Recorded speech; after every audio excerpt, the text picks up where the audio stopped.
আমি যেটা শুরুতে উল্লেখ করার চেষ্টা করেছিলাম, এক দুটো ক্ষেত্রে ভিন্ন ধরনের বামপন্থীদের সমর্থনে সরকার কেন্দ্রিক তৈরি হয়েছিল, তাদের উপর চাপ সৃষ্টি করে জনস্বার্থবাহী দুটো চারটা দাবি আমরা আদায় করতে পেরেছিলাম। তার মধ্যে অন্যতম ছিল রেগা। এই রেগা এই সরকার বন্ধ করে দেওয়ার চেষ্টা করছে। বড় বড় যারা পুঁজিপতি সুশোক সস্তায় যাতে মজুর নিয়োগ করতে পারে, রেগাতে যদি কাজের সুযোগ পায় তাহলে বড় বড় পুঁজিপতিদের সাথে এই শ্রমিকরা দর কষাকষি করে মজুরি বাড়াতে পারে, তাতে তাদের মুনাফা কমতে পারে। তার জন্য এই সরকারের উপর চাপ সৃষ্টি করছে, যাদের টাকার উপর ভিত্তি করে এই সরকারটা তৈরি হয়েছে যে রেগা বন্ধ করো। প্রকাশ্যে ঘোষণা দিয়ে রেগা বন্ধ না করলেও দেখা গেছে রেগা প্রকল্প বামপন্থীদের চাপে 61 জন সাংসদ যখন পার্লামেন্টে ছিল, ডক্টর মনমোহন সিং এর নেতৃত্বে যে সরকার দিল্লি থেকে চলতো, তার অনিচ্ছা সত্ত্বেও চাপ সৃষ্টি করে এই রেগা কর্মসূচি গ্রহণ করতে বাধ্য করা হয়েছিল। প্রথম 100টি জেলা, তারপর পর্যায়ে ক্রমে শহর বাদ দিয়ে ভারতবর্ষের সমস্ত জেলাতে ডক্টর মনমোহন সিং এটা বামপন্থীদের চাপে বাধ্য হয়ে চালু করেছিলেন। সিপিএম স্বপ্ন দেখায় রেগার কার্ডের লেগে এখন আন্দোলন করে, বলে বছরে 200 দিন কাজ দিতে হইব, 600 টাকা হাজিরা দিতে হইব। আর এই রেগা সিপিএমরা চালু করছে, হেরা নিজেরাই কয়। 2004 সালে মানে সিপিএম কংগ্রেস কেন্দ্র সরকার হয়েছিল, তখনই তো ভারতবর্ষের মধ্যে রেগা আনছিল। তখন কি লেগা ভাই 200 দিন করছো না? তখন কি লেগা 200 দিন করছো না? 600 টাকা মজুরি করছো না কি লেগা? তখন কেন কম করছো?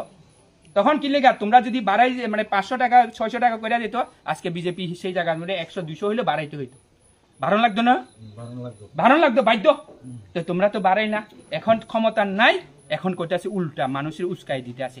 আর একটা কয় এটা হাসিও আই বুঝনি, আমরা এটা কইতে কইতে কইতে 25 বছর 2013 সাল পর্যন্ত আমিও কইছি, বলে আয়া পড়তাছি ইলেকশন গণলে এরপরে যে সিপিএম 50 কইছে 50, আবার 2013-তে 51 কইছে 51, একটাও কমে না একটাও বাড়ে না, একটাও কমে না একটাও বাড়ে না। নির্বাচন আগের থেকে ডিক্লেয়ার দিয়া দে এরকম না, মানে কইছে কি 51টা সিট নিয়া 2013-তে ক্ষমতা আইব, গনছে 51 পাইছে, 51 একটাই কমছে না একটাও বাড়ছে না। 8-এও সেম কইছিল 50টা নিয়ে আইব, 50টা আইছে 2008-এ ক্ষমতা। এইরকম করে ক্ষমতা আইছিল, শুধু অপপ্রচার। তাই সেই আর একদিকে আমরা কংগ্রেস করছিলাম, আমরা কংগ্রেসীরা ওই কিটা কয় আমরাও কইতাম আয়া পড়তাছি। ঠিক এটাও ঠিক, সারা ত্রিপুরাজ্যের মানুষ মিছিল করলে যে কংগ্রেসী মিছিলের লম্বা আছিল, সিপিএম মিছিল হলে নাই। 2013-তে তো আমি মনে আছে ওই মানে চিত্তামারাটারা এইদিকে ঠিক আছে, যত বাট্টা শ্রমিক আছে না, বড় বড় ট্রাক গাড়ি করে আইনা মনুবাজার মিছিল করাইতে বাধ্য হয়েছে। আমরা সঙ্গে মানে কংগ্রেসের সঙ্গে মিছিল করে আর কম্পিটিশন করে পারেন না, বড় বড় ট্রাক করে রাঁচির শ্রমিকরা আইনা পর্যন্ত মিছিল করাইছে না? সবাই দেখছেন, আমি একলা না, সবাই দেখছেন যে রাঁচিরারে নিয়ে পর্যন্ত মানে কংগ্রেসের মিছিলের সঙ্গে টক্কর দিতে হয়েছে। তারপরেও ভোট বাক্সে গেলে নাই বলে খালি কংগ্রেসের নাই। তো খালি কেমনে হইব ভাই? কংগ্রেস তো আমরা সারা জীবন আমরা মাথা বেচে চালাইছি। কংগ্রেস তো দিল্লি কংগ্রেস, এই রাজ্যে আমরা যারা কংগ্রেস কর্মীরা আসিলাম তারা মাথা বিক্রি করে আলাইছে। ওই দিল্লিতে দুস্তি, আর এখানে আইলে শুধু মারামারি, ঠেলাঠেলি, কাটাকাটি। এখন যেটা দেখা যাচ্ছে বিজেপি সরকার এটা তুলে দেওয়ার চেষ্টা করছে, যাদের নাম এই রেগার তালিকায় অন্তর্ভুক্ত হয়েছিল তাদের মধ্যে 9 কোটি মানুষের নাম এই তালিকা থেকে কেটে ছাঁটাই করা হয়েছে। তারা আর কোনো রেগার দাবি তারা করতে পারছেন না, নানা ছিল। এই করে করে দেখা যাচ্ছে যে বিরাট অংশের রেগার আয়ের উপর নির্ভর করে যারা অন্তত একবেলা খাবার ব্যবস্থা করতে পারছিলেন, এই সুযোগ তাদের হাতছাড়া হয়ে গেছে। বলে আমাদের এখানে দাবি করতে হচ্ছে যে রেগার বরাদ্দ বাড়ান, গত বছরের যে টাকা, আগের বছরের যে টাকা, এই বছরও বাজেটে তার চেয়ে বেশি টাকা তারা বরাদ্দ করেনি।